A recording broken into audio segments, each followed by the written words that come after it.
It's 8 o'clock, so good morning, everyone. Welcome to the May meeting of the West Central Wisconsin Rail Coalition. We've got quite a few folks from West Central Wisconsin joining us, as well as a few from other places. And I'm going to start sharing my screen with some information so that we can tell you what's going on these days and bring you up to speed. And I think we have quite a bit to cover today. First of all, here's some information about the West Central Wisconsin Rail Coalition. So if you want our contact information, it's right here. This is our regular monthly meeting. We meet on the third Thursday at 8 a.m. and we've been doing it via Zoom recently. And that's been handy because we can bring in speakers from across the country in some cases. And of course, all of us are from a fairly wide geographic area, so we can come together. So this technology is helpful. And we particularly thank Mark Quam, our Secretary Treasurer, who's our Zoom moderator and has provided the technology for us. So that's very helpful. I'll remind you to mute yourself when you're not speaking so that we can be sure to hear as well as possible. Also, one of the things you will find at our website, westwisconsinrail.org, if you look, we do have videos of some of our previous meetings there, including a recent meeting we had with Rick Harnish from the High Speed Rail Alliance, and also with John Robert Smith from Transportation for America. And we also, just last week, Mark and I were able to participate in a 1-hour interview with Wisconsin Public Radio with their West Side program, which covers Western Wisconsin. That was recorded. The podcast is available. And I did just put in the chat the link to that if anybody wants to go to their website and listen to that. It was Mark and I, as well as Arun Rao from the Wisconsin Department of Transportation. So that's another place you can get update on what's been happening here in Wisconsin. Also, if you're not a member of the Rail Coalition, we'd encourage you to join. If you go to our website, you can click the join button. Our plan today is we have a guest speaker in just a few minutes, Jim Mathews, the president and CEO of the Rail Passengers Association in Washington.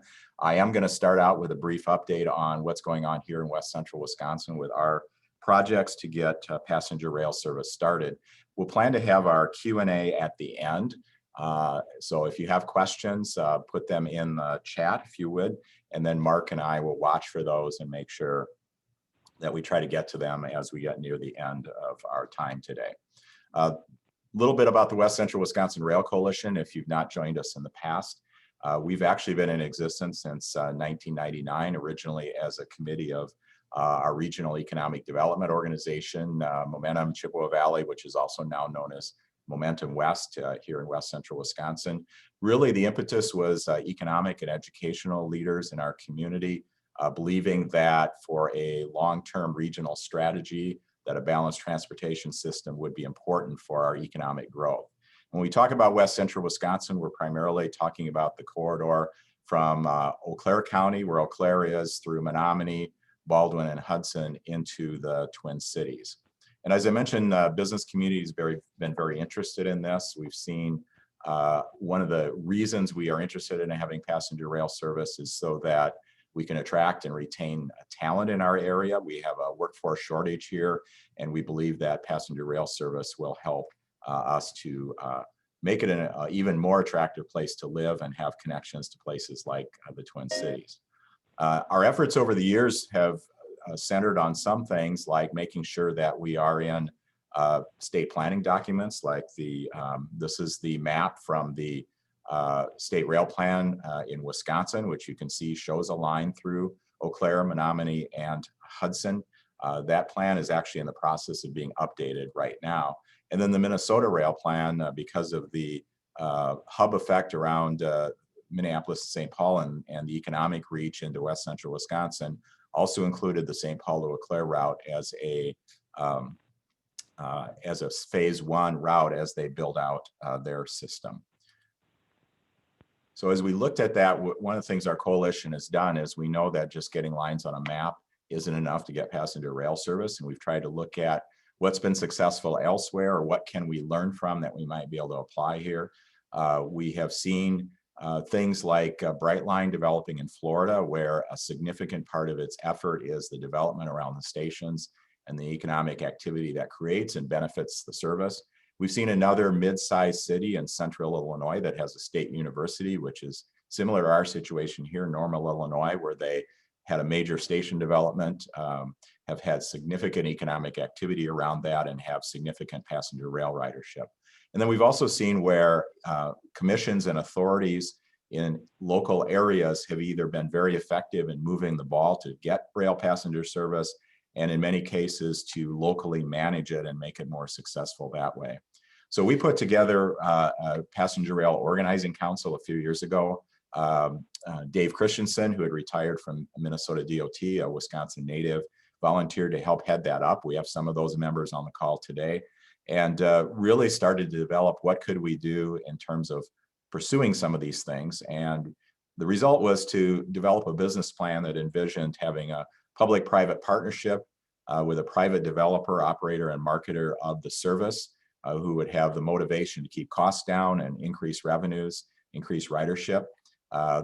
Talking to the railroad, their interest in market rate access to their track for use of it, pursuing value capture, transit-oriented development, and that's that idea of taking advantage of the economic activity and value growth around the stations.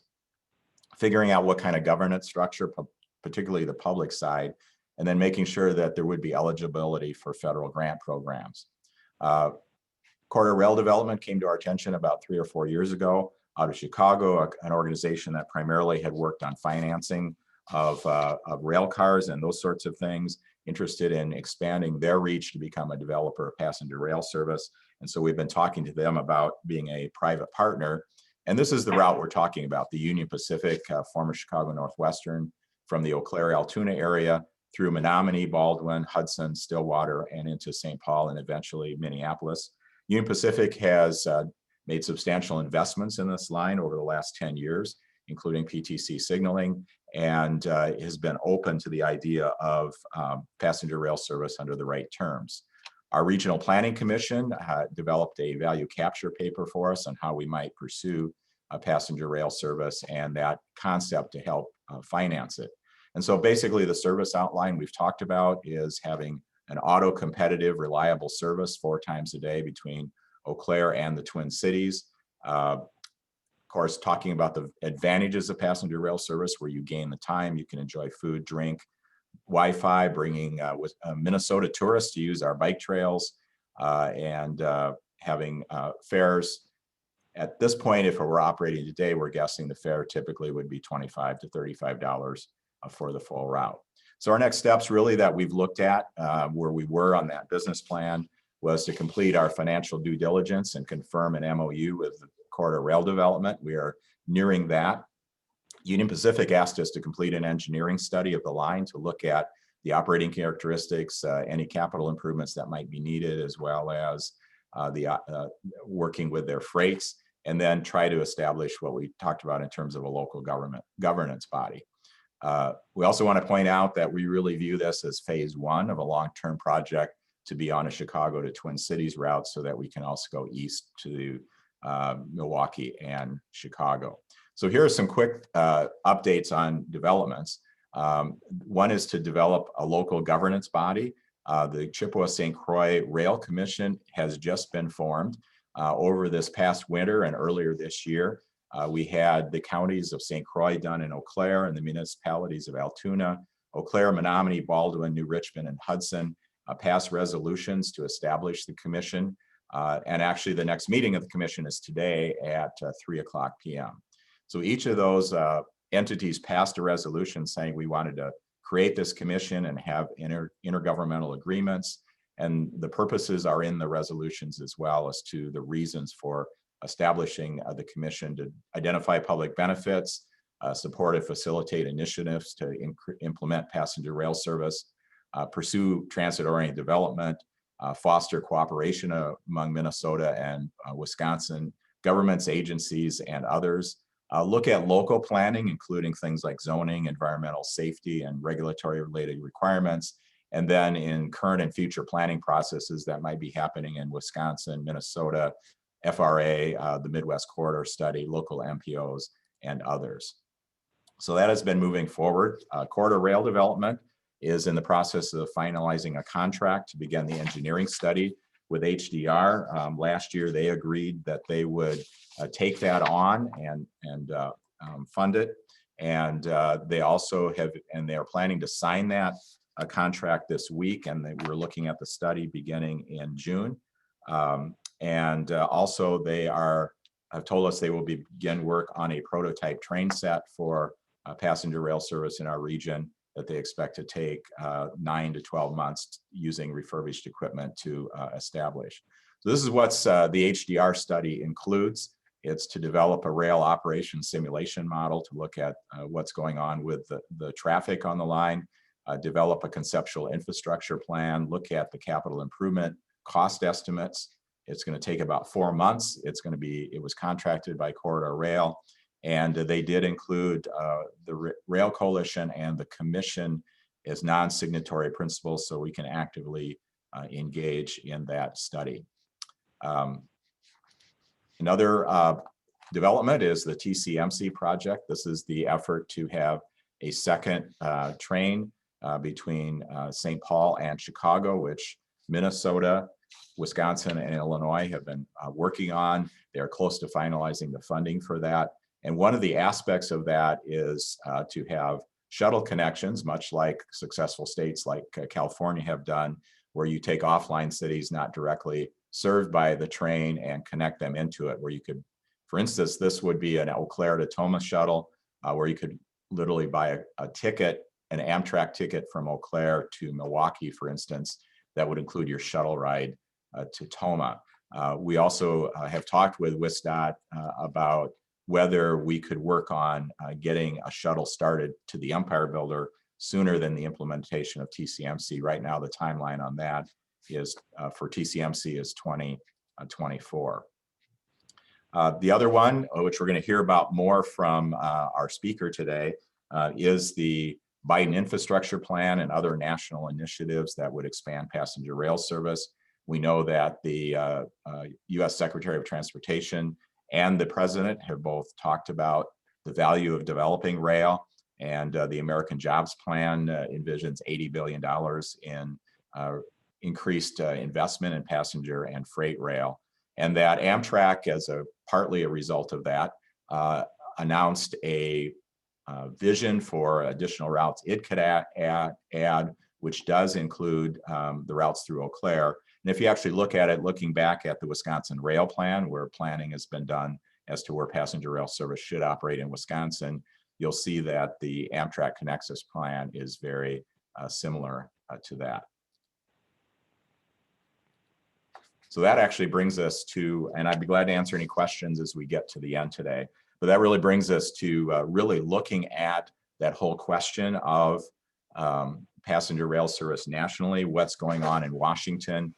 There are a number of initiatives underway besides the American Jobs Plan and other decisions that are going to have to be made by Congress this year. So we're really pleased to have with us today Jim Mathews, who is president and CEO of the Rail Passengers Association in Washington, D.C.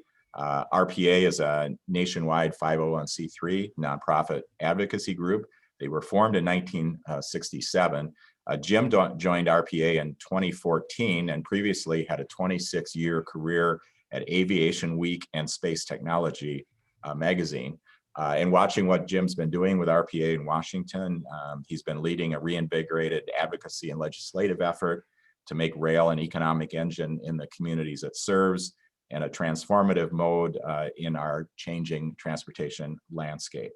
Jim is a lifelong train traveler with a deep-rooted vision for a passenger rail network, and he's now working at RPA to help make that happen. So I'm going to stop sharing my slides and welcome Jim, and thanks for joining us, and we're looking forward to what you have to say. Great, Scott. Thank you so much. Thanks everybody for being here and giving me the opportunity to visit with you a little bit. I'm just trying to share my screen here. Come on now.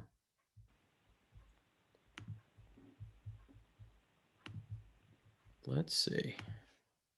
There it is. Okay, I hope everyone can see that. So yeah, listen, I'm really pleased to be here, and isn't it great that one of the sort of silver linings, if you will, of the whole COVID thing has been this ability to get folks to come to a meeting on Zoom, which means we can talk to a lot more people and visit across boundaries, and that is something that I hope we're able to continue doing, even as we all start to finally go back into our offices and restaurants and start seeing each other again. Um, as Scott said, there's a lot going on in Washington. Um, if you had asked me a year ago if we would be in the place that we are right now, I would have kind of given you a hollow laugh. But we are very, very busy. Um, but there's also, I have to say that we're in a place where time is tight. There was a very small window in which to get some very important things done. This is a slide that I used to use to summarize where we were not too many months ago. It was shortly after the inauguration, and we were still fighting for daily service to be restored on Amtrak. We were still trying to bring back the furloughed employees. Everyone was jostling for different bills. Nobody really knew what was happening. And so just a few months on, here's where we are on the checklist. So we got a rescue bill done. We are restoring daily service. We returned the furloughed employees. President Biden introduced his vision for the American Jobs Act. Several others have come out with competing infrastructure visions. Several senators have their own ideas for large investments in passenger rail. Members of the House, same thing. It's fantastic. It's wonderful to see people debating how best to spend more money on passenger rail and infrastructure in this country. It's a sea change in the conversation. But we still have a lot to do, and we have a very narrow window in which to do it. We desperately need to sort of revive or shore up Amtrak's infrastructure investments. That's tunnels right away, rolling stock. If any of you have watched me testify in the House or the Senate in recent year or two, I held up a little plastic bag with all of the tools and devices that seasoned rail travelers bring with them to make repairs on the cars that they're in. We're out there in a rolling museum, and that's got to stop. So we're looking for infrastructure investments. We're looking for predictable, dedicated funding for rail with mode parity, meaning rail has a right to exist and gets funded in the same way as other modes. We're looking for a very strong rail title to be included in this next surface transportation bill.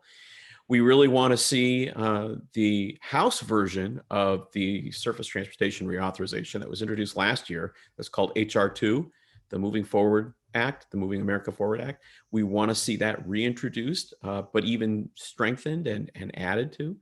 But then on top of that, we have the Jobs Act. We have the Connects Us map that Scott showed you earlier.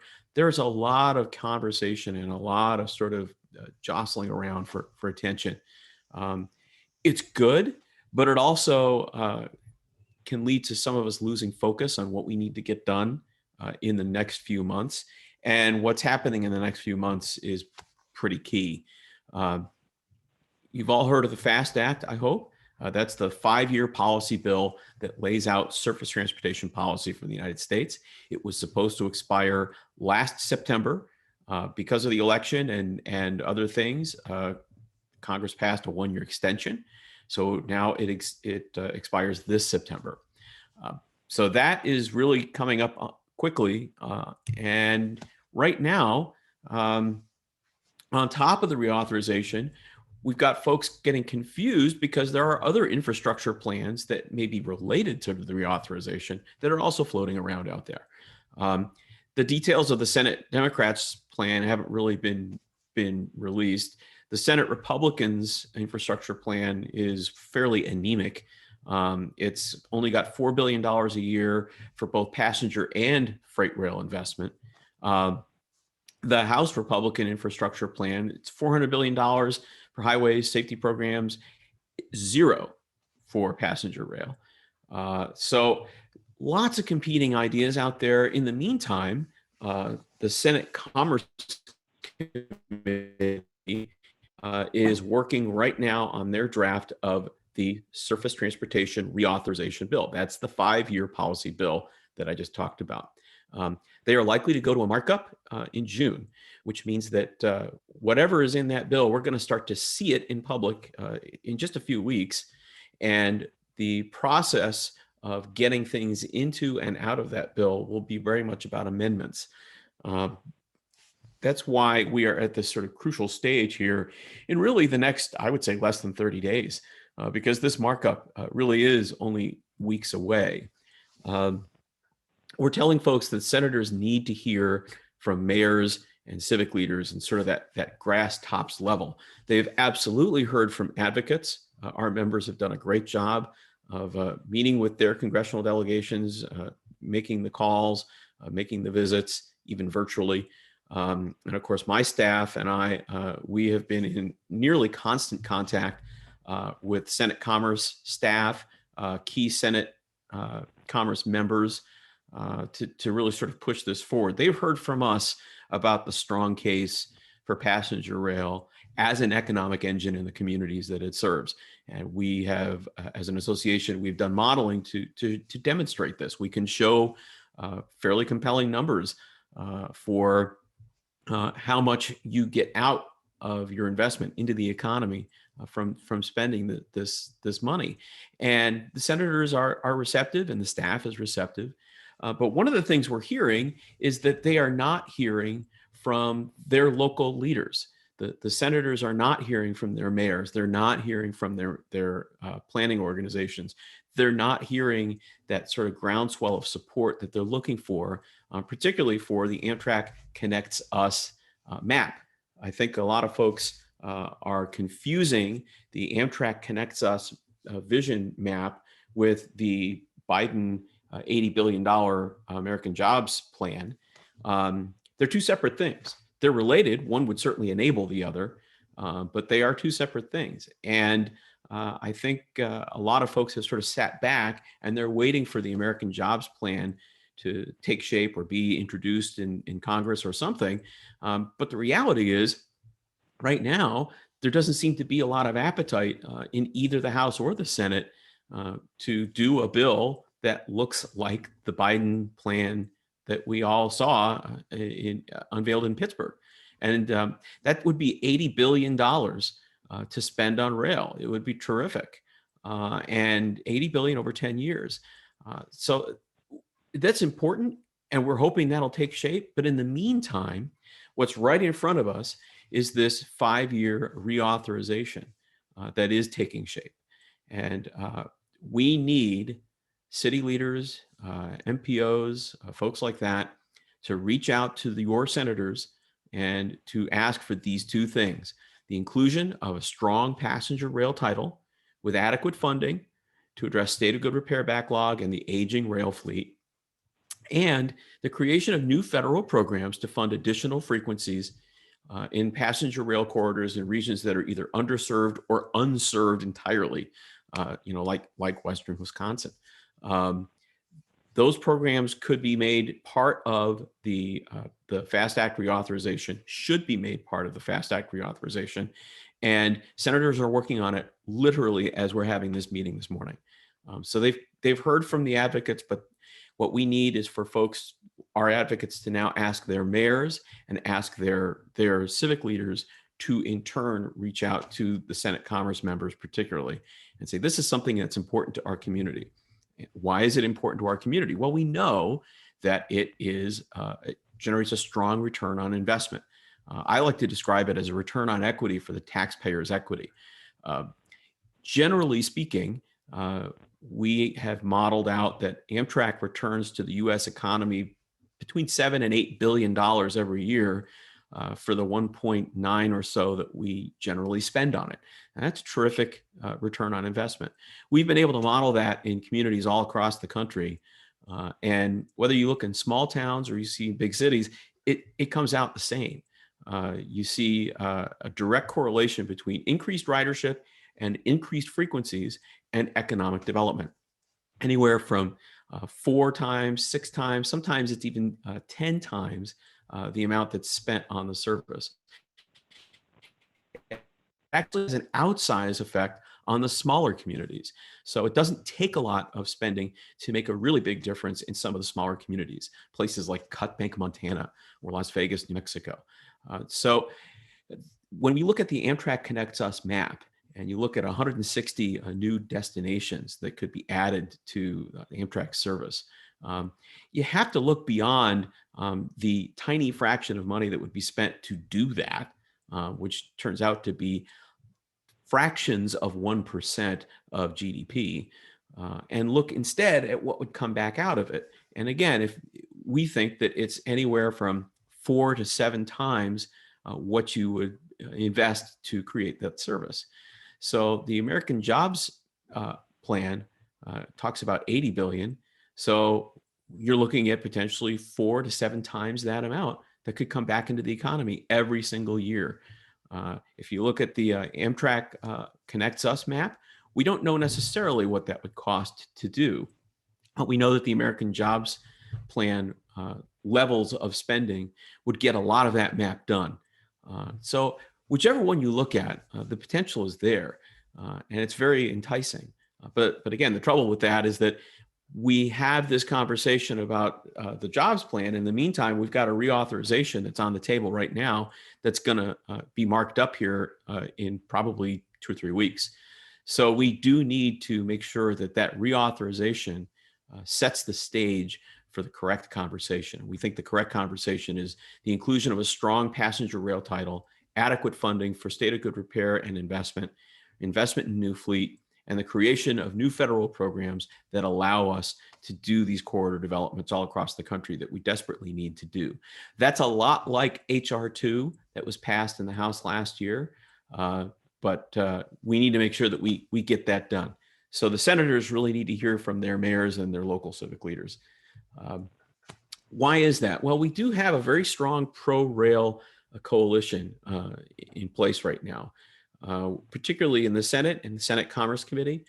You have Senator Wicker, who was the chair before the Senate changed hands. Now you have Senator Cantwell from Washington. They are in lockstep on passenger rail, which is terrific. In the meantime, the political reality of Congress today puts a lot of power in the hands of centrist Democrats. And so you have people like Senator Manchin, Senator Tester. They now hold a lot of power.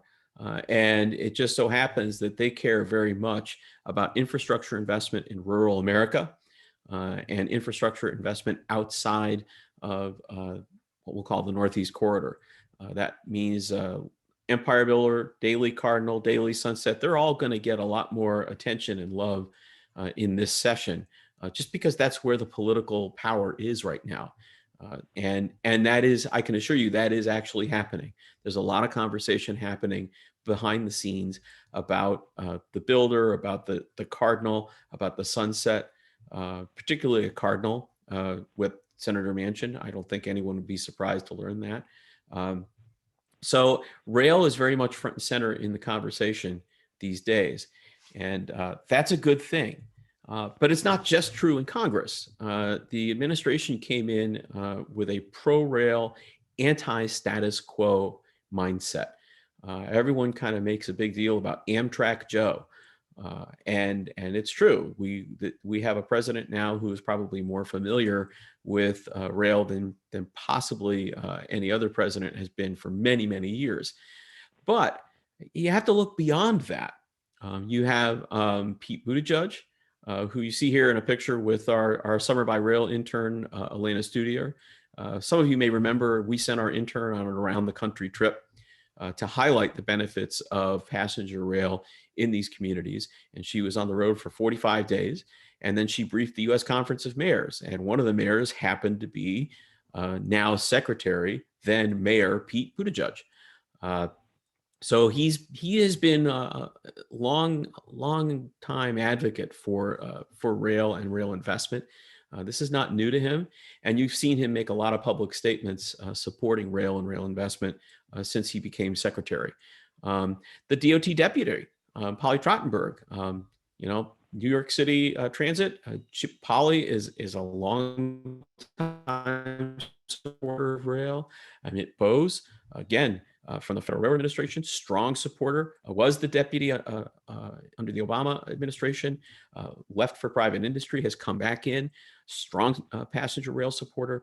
The principal deputy for policy, a name that maybe a lot of you don't know, Chris Coase, but Chris worked with our association and many others very closely when he was working in the field of transit-oriented development and Smart Growth America and those kinds of folks.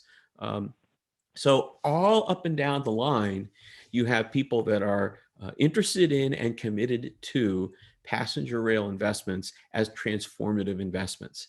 So we have this sort of confluence of a receptive Congress and an aggressive administration. And we have spent a lot of time in the past few years kind of plowing this ground and making this ready. But time is tight, the clock is ticking, and we really do need our local advocates to motivate our mayors and civic leaders to then call their congressional delegations. As I said, they've heard from us. They now need to hear from the local folks. We have some other issues cooking as well.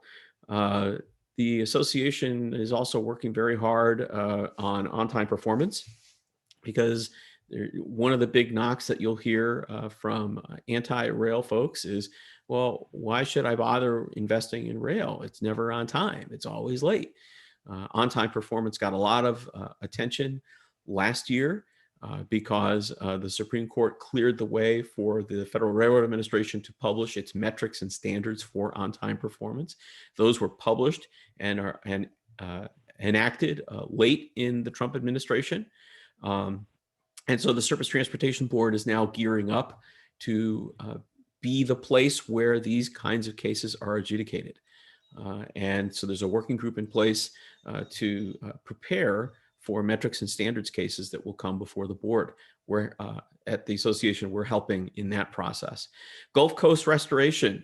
This is the first phase of what will eventually be the restoration all the way across Florida of the Sunset Limited that was eliminated when Katrina wiped out the tracks.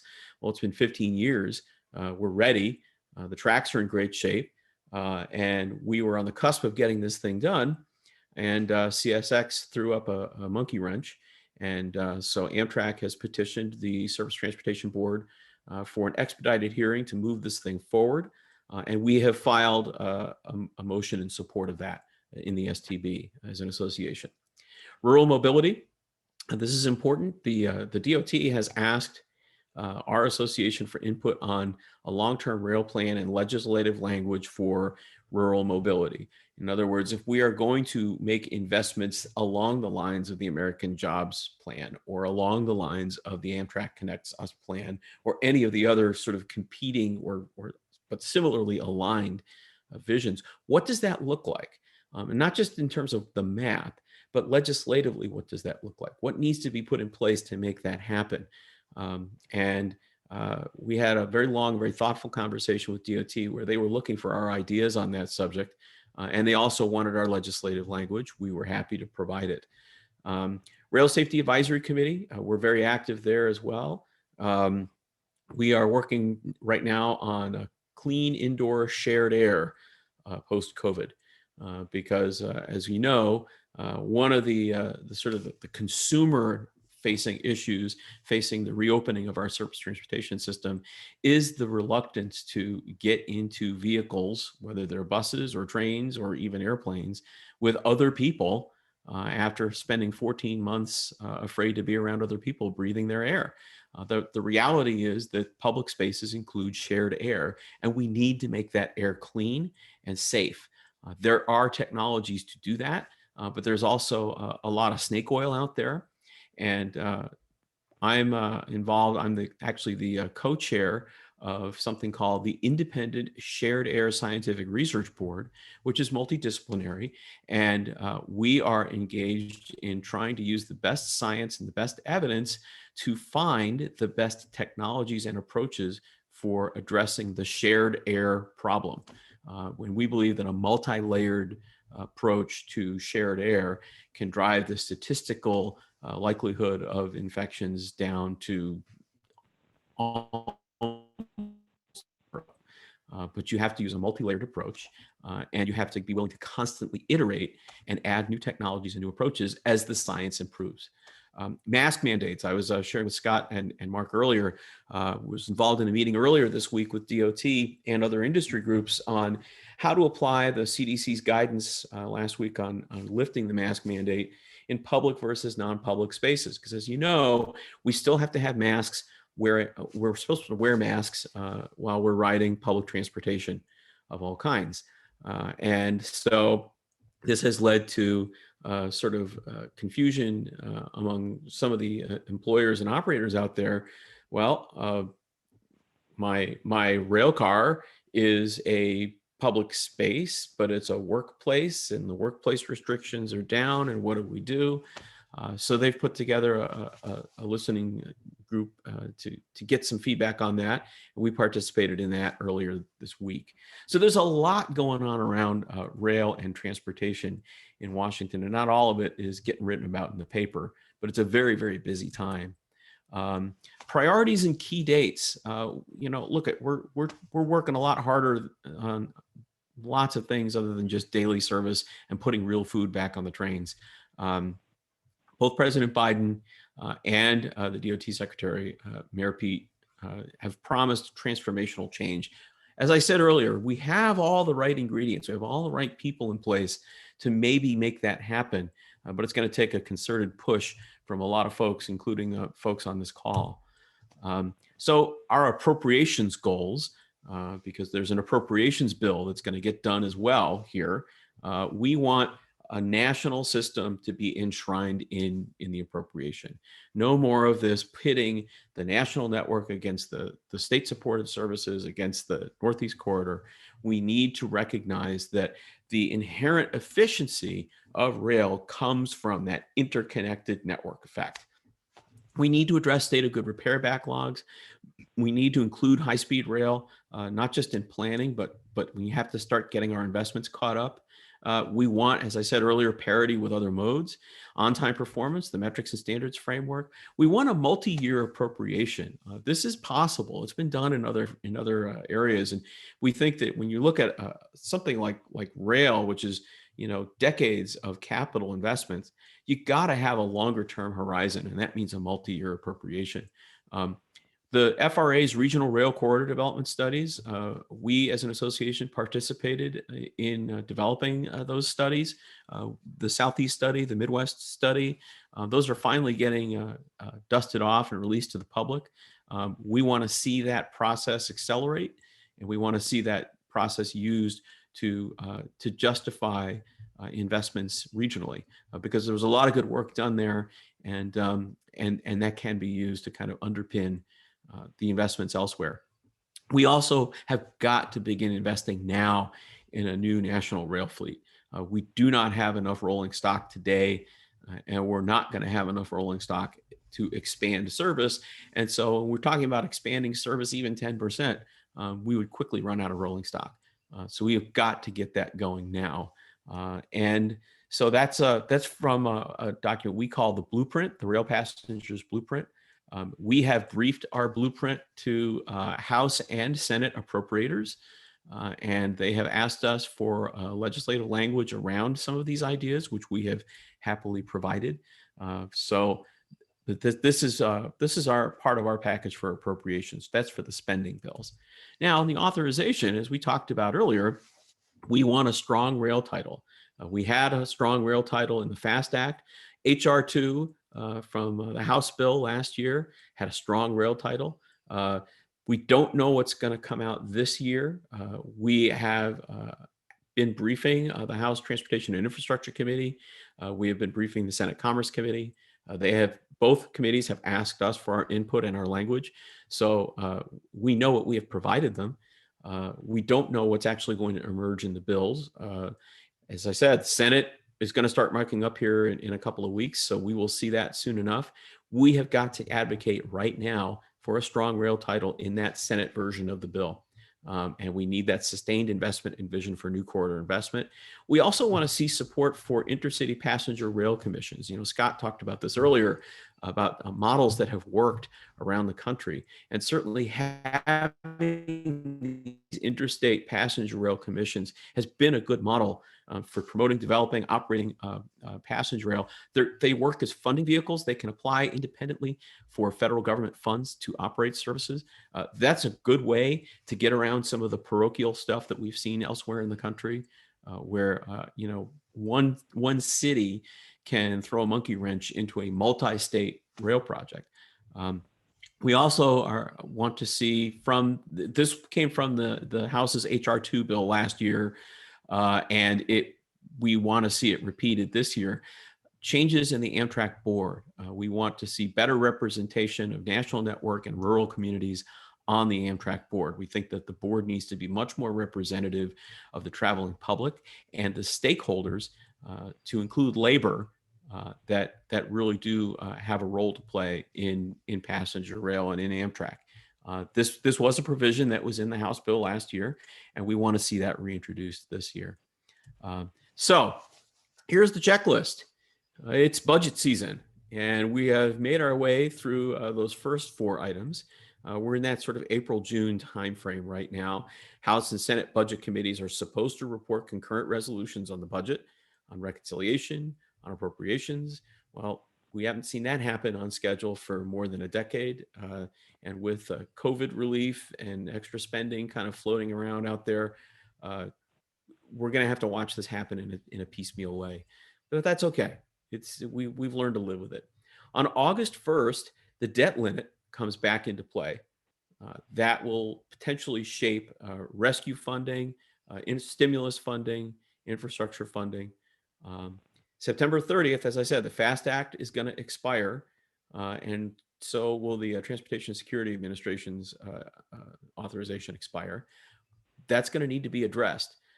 They're either going to kick it down the road again, just like they did last year, which would be a real shame, or that will concentrate minds to try to get a reauthorization done, a good policy bill done. So again, this markup becomes very, very important in the next couple of weeks. The end of the year, a lot of tax extenders and mortgage premiums, energy and mortgage insurance premiums, a lot of things are going to expire. CARES Act things are going to expire. We're going to start to see a lot of the pandemic relief provisions unwind. Why is that important for rail? Again, from a financial point of view, that's going to concentrate a lot of minds in the Congress to try to get something done ahead of those deadlines. It doesn't always work, but it's absolutely going to be shaping the conversations about spending, whether we're talking about appropriations, a rescue bill, stimulus, infrastructure, whatever it is, that's going to come into play. So I hope that was helpful. There's so much more to talk about, but I'm happy to take your questions, and we'll see where we go. Well, thank you, Jim. I will remind everybody that if you have questions, go ahead and pop them into the chat, and we'll try to answer any that we can. Jim, I might ask you about one thing, because in some of the areas where we haven't had passenger rail service for a while, you still get some pushbacks, people saying, well, I personally wouldn't use it, or we can't get people out of their cars. And, you talked about rural mobility, or they talk about, well, we don't have the density for passenger rail service like they do in Europe. What is the receptiveness to the public for passenger rail service? I know RPA has done a lot of work on the economic benefits, but what about getting new riders into rail when you establish new services? Well, all the research we've done and all the conversations we've had suggest that people will ride it if the train is there. That's a fairly tired argument, and we hear it all the time. Oh, it's not dense enough. Well, it actually makes a lot of sense in some of the least dense places in the United States. Look no further than the Empire Builder for your evidence of that. When you look at the Empire Builder and its popularity as a service, it's serving parts of the country that have almost zero density. But yes, when it's there, it's used. Let's go all the way down to the other side of the spectrum. People said putting subway trains in Los Angeles would be ridiculous because it's a car culture. Well, people use those. People use that Los Angeles system. Um, Everywhere you look, example, Denver's another. You guys, as a Western state, very, very much a car culture. The RTD has been adding light rail service at a tremendous clip, and people are using it. And look at a place like Dallas. Dallas is another one, putting in light rail, and people are using it to the point where all the Dash, which is the authority in Dallas, all they have to do is announce plans for a location of a station in a particular place, and the real estate values just shoot up before they even start building. And so we see this happen again and again and again, and it happens in all kinds of communities. So I have to say, when people say, "Well, I wouldn't take it," well, it's not always about you. We have a whole generation of folks who absolutely would take it. Look at the rate of driver's license acquisition among teenagers in this country. It's pretty stark. Increasingly, teenagers are not pushing hard to get their driver's license. I mean, when I was a kid, that was the thing you did. But we don't see that happening at anywhere near the same rates before. We have new generations of people who would prefer to take public transportation if it was available. The obstacles are not having enough trains, and the trains that are there are too costly to take. And so when you address those two issues, those services get used, and we see it all around the system. And I mean, I could show you a map if I had thought of it, that that will show you town by town how the Amtrak ridership, if you plot it on a map by riders per departure, as opposed to just the raw ridership numbers, you see this well-used network emerge all across the country, even in the supposedly non-dense areas. Um, People will use those trains when they're there. Jimmy, a lot of people have certainly gotten interested in things like the Amtrak Connects Us map because it actually plots lines and talks about serving communities. And you've been emphasizing the path to actually get to some expansion, such as the things that do need to happen in Congress. So if we do see Congress do some of the things that RPA is working for, and then we move on to making some of those expansions happen, how much do we know about how that would occur, or even what Amtrak's vision is as to how they would implement some of those services? What would actually have that line through Eau Claire come to fruition, or the line to Nashville, or some of those kinds of things? Well, if you look at Amtrak's plan, if you look at the map, they have it laid out in phases, which makes sense, right? I mean, there are some things that you could do tomorrow if you just flip a switch. I look at the Gulf Coast as an example of that. Um, that the track's in place, the signaling's in place. You might have to build a siding or two here and there, but by and large, that's ready to go. There are places where you would have to do a lot more work to get service started, and those services are sort of further down the timeline on the map, which is why the Amtrak vision is for 2030 and then 2035. So that is kind of a ways out. So what has to happen? That map is going to change. I guess I've tried to explain this to a lot of folks. It's a great map. It's an exciting map, and it's great to see 160 destinations on there. And I was thrilled to see the Eau Claire service brought in, because that, along with TCMC, has just been huge on our radar as a desperately needed addition. But that's an example, right? TCMC, we could probably do a lot more quickly than the Eau Claire service. And so that's going to have to be phased in. And you will need investments, probably modest investments in sidings and signaling and that sort of thing. But an element that a lot of people are not really focusing on is the rolling stock. We just, if we could wave a magic wand and have all the right of way in place tomorrow, we don't have enough rolling stock to service it. And so we've got to address that as well. So all of those things have to come together, which is why it's a phased program. I think that it's clear also that what happens in the Surface Transportation Board in the next couple of months is going to be very key to determining timing on any of these services. Because right now, that Gulf Coast service, Amtrak is essentially taking CSX before the board to say, put up or shut up. You've been dragging your feet for 15 years on our ability to do this route. We want to add 2 trains a day to a railroad that right now is operating between 6 and 8 trains a day. It's not a big deal. Prove your point or get out of the way. Now, the STB will rule in the next few months on whether there's going to be this expedited hearing or not. And that's going to be key, because if Amtrak can't prevail here, then Gulf Coast is just one of dozens and dozens of potential new services that will get blocked by spurious claims of interference. And so it's really, this is going to be a bellwether. And so I hate to be so wishy-washy on the timing, but these things have got to happen before we can even start talking about the Amtrak Connects Us map. The other thing I want to point out is it's not the map, it's a map. It's a good map. It's an interesting map. It's great to see. It's great to see Cheyenne and linked through Front Range Rail all the way down to New Mexico. That's cool. But there are plenty of communities who said, how come I'm not on that map? And the whole point of that map is to have exactly that conversation, so that the civic leaders and the community leaders and the mayors can say, we want to be on that map. What does it take?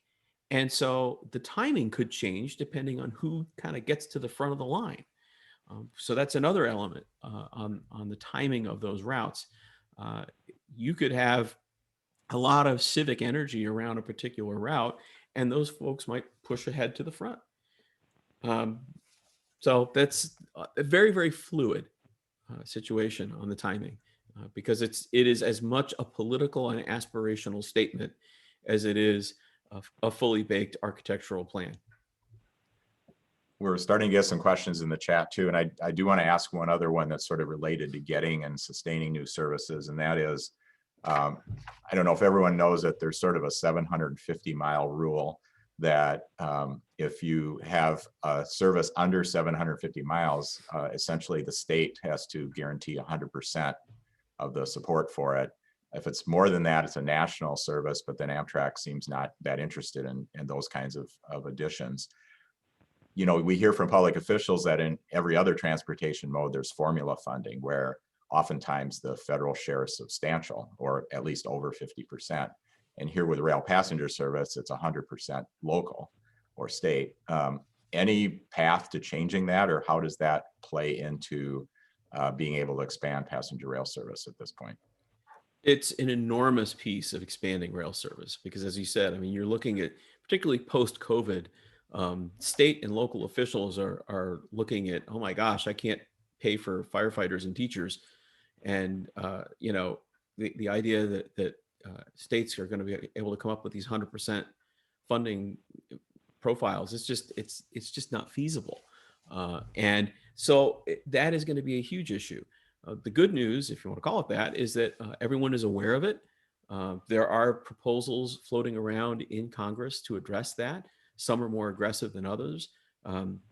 Amtrak itself has taken the initiative to push in its request for a sort of phased cost share arrangement. They want the funds to be able to launch new state-supported services with a significant federal share, and that would sort of step down through year 5 and year 7 as the service begins to establish itself. But even at the final year, it doesn't reach 100%. So there's still a decent federal share in that model. The other thing that Amtrak has asked for, we actually asked for it before Amtrak did, but I was glad to see that everyone is asking for the same things. We asked for that 750-mile cap to be lowered to 500. And the reason for that is because you start looking at crossing borders and so forth. some of these really do just need to be a federal responsibility. And Amtrak does have the appetite to do some of these routes. But as soon as you bounce into Amtrak having to go to states and saying, hey, we'd like you to pay for this really cool new route, that's a conversation that tends to fizzle fairly quickly. But if you can come with federal money, then the conversation takes a different direction. So Amtrak has proposed that. We propose that. There are varying versions of that kind of proposal floating around, both in the Senate and the House. So everyone is sort of wrestling with this issue, and I think we'll see some movement on it. That's the kind of thing that, frankly, an amendment that is supported by strong local support from states who say, look, we want to do this. We know we need this for our economy, but there's no way I can write a check for 100% of the money. That's when you can start getting some amendments put into these bills to recognize that that local share is just not feasible right now. And so, yes, there is a path. There are actually several paths. It just has to be one of those things that they hear from the local leaders, that this is important to them and is an obstacle to starting new service without it. All right, I'm going to get through some of these chat questions too. So one of them is from Susie. How will the new initiatives regarding interstate passenger rail commissions impact existing commissions, such as the MIPRC? So I don't think they would affect them much. I guess the polite way is we're trying to clone MIPRC and the Southern Rail Commission around the rest of the country, because those are both successful models. And our objective is to kind of look at what has worked and say, look, see how that works? That works really well. So we ought to do this in the Pacific Northwest. We ought to do this in the Southeast, for example. And we want to create a legislative framework to allow that to happen and to fund some of the initial activities of those commissions. The bill language that we've been working on and T4A has been working on with Representative Cohen looks at the authorizing up to 10 commissions. And it contemplates supporting existing commissions as well. So this isn't instead of, this is essentially recognizing the utility and success of the commissions that exist and say, hey, we need to do more of that. We need to support that. A couple quick questions about access to resources. One is the association RPA's rail passenger blueprint available, and will your PowerPoint be available after the meeting? Short answer is yes and yes. The blueprint is on our website, and it's unless our tech folks have done something behind my back that I didn't know about, it should be at railpassengers.org/blueprint. Right. And so if it's not, then maybe I need to double check with our IT folks, but that's where it should be. And I'm Scott, I sent you my slides. I'm happy to have you share those with the folks here. Right. I'll mention that this is being recorded too, and I believe Mark is going to send the link to the recording out to everybody who is on. So you'll be able to see it that way. And I do have it. And at the end here, I'm going to give you my email address. And so if you want a copy of the PowerPoint from today, I'd be glad to share it with you. There's a question, who are some of the chief congressional proponents and opponents that you've encountered in advocating for the blueprint? Oh boy.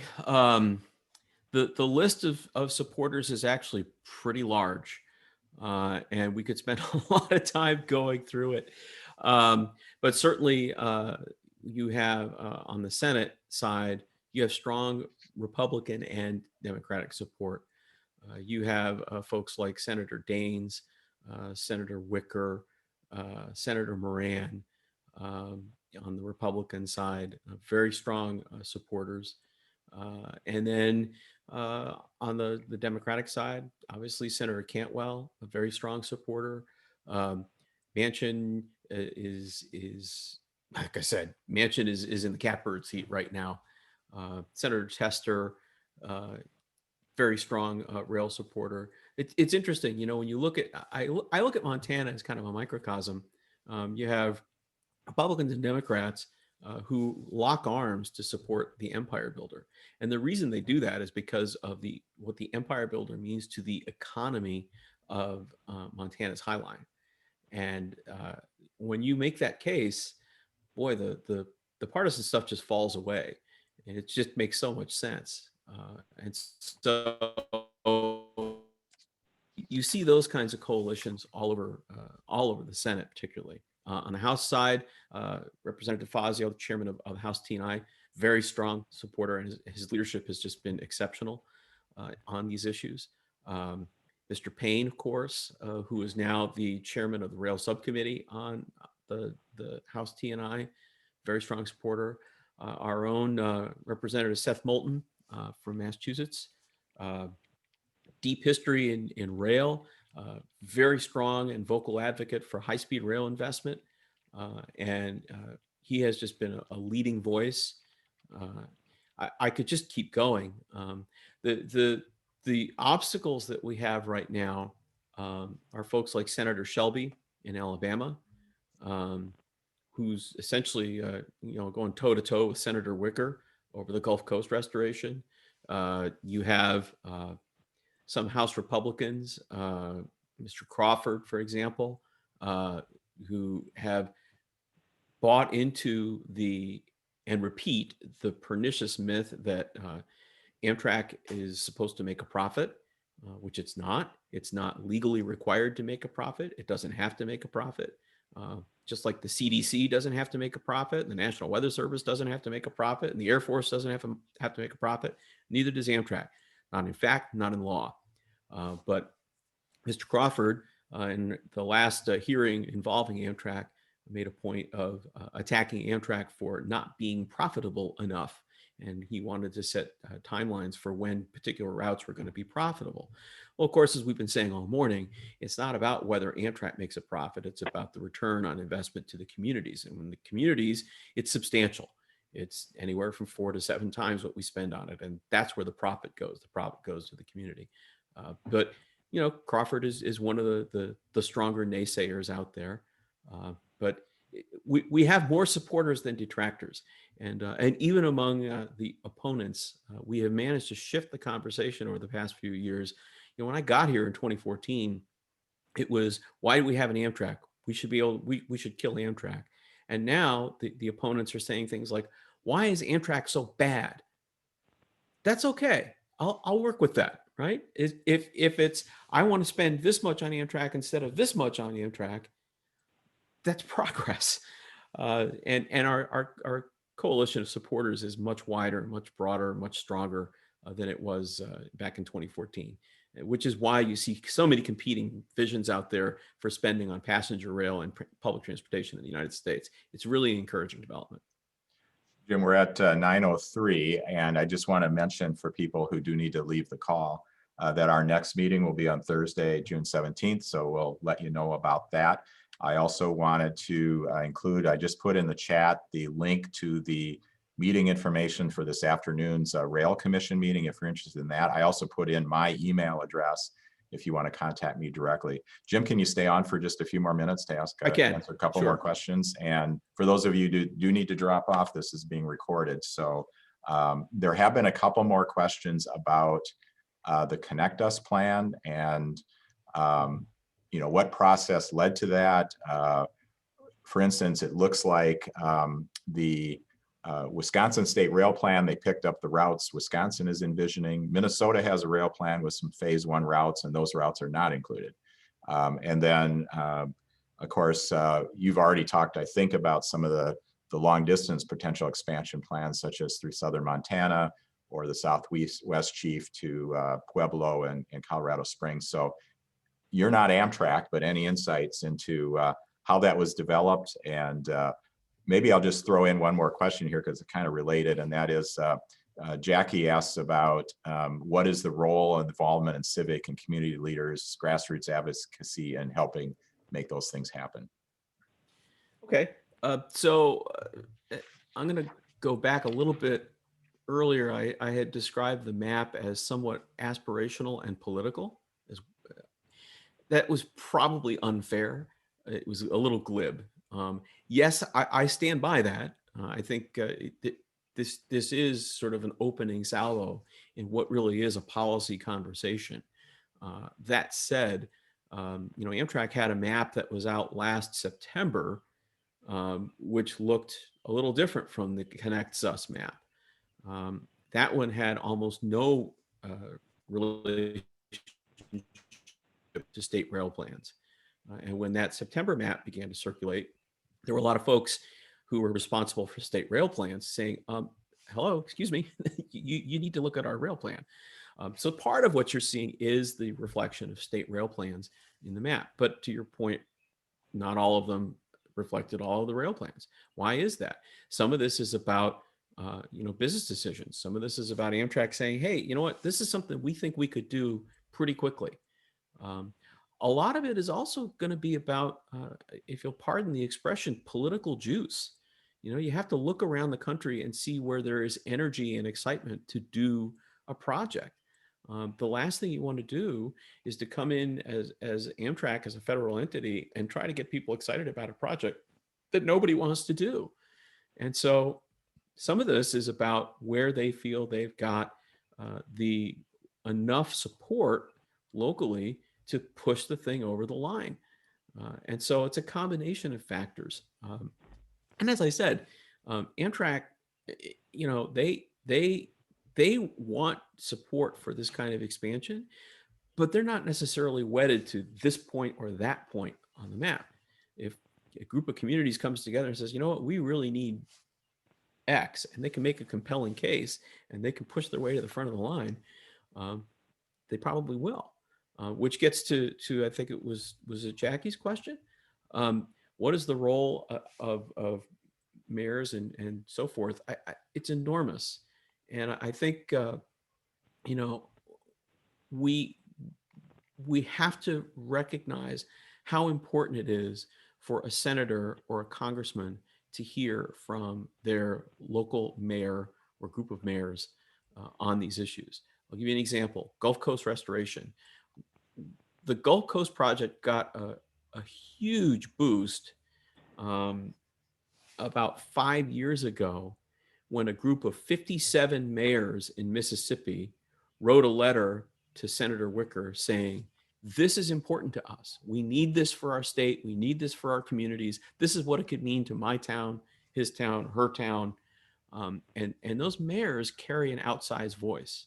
So advocates can do two things. Advocates can obviously call their congressional delegations, their senators, their House member. That's great. We encourage that. We have tools for that we provide our members. But the other thing that advocates often don't do and ought to do is talk to their mayors and their planning boards, their MPOs, and say, we really need this, and make that case for rail so that the mayors and the planning board folks can call their senators and the congressmen and say, look, this is important to us. And again, that's a missing link in some ways, and it's unfortunate because that is where the civic energy plays a role. Because when the Congress sees that this is something that the local communities are clamoring for, that the mayors are clamoring for, that the chambers of commerce are clamoring for, that makes a difference. I'll give you an example. Cincinnati Chamber is very pro-rail. Been very excited about trying to get that 3 Cs project off the ground finally in Ohio. They're also very much in favor of a daily cardinal. The reason that has sustained interest in official Washington is because the chamber got behind it. And so don't sleep on that stuff. That's very important. And so individual advocates calling their members of Congress, absolutely important. I live here, I work here, I vote here, I care about this. That's a great message.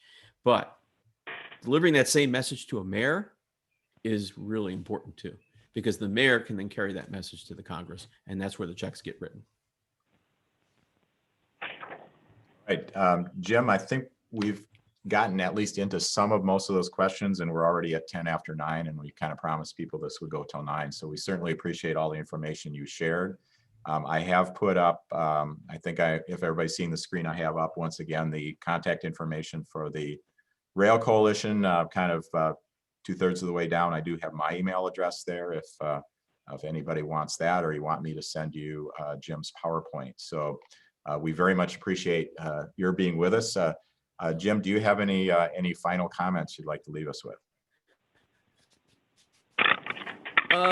Just thank you for being here. Thank you for taking time out this morning to do this. Thank you for everything that you have already done for passenger rail. I would just urge you that this is the moment to talk to your mayors about the reauthorization that is being written right now in the Senate Commerce Committee. You have both of your senators are on the Senate Commerce Committee.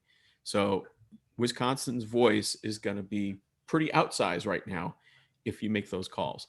So please ask your mayors and your planning boards and those kinds of folks to call your senators today, tomorrow, very soon, because this is coming down the pike. All right, everyone, thanks for joining us today, and be sure to tell your friends and neighbors about all these exciting developments and share this information. And we'll see you again next month. Thanks. Thank you, Scott. Thanks for having me. Thanks so much, everybody.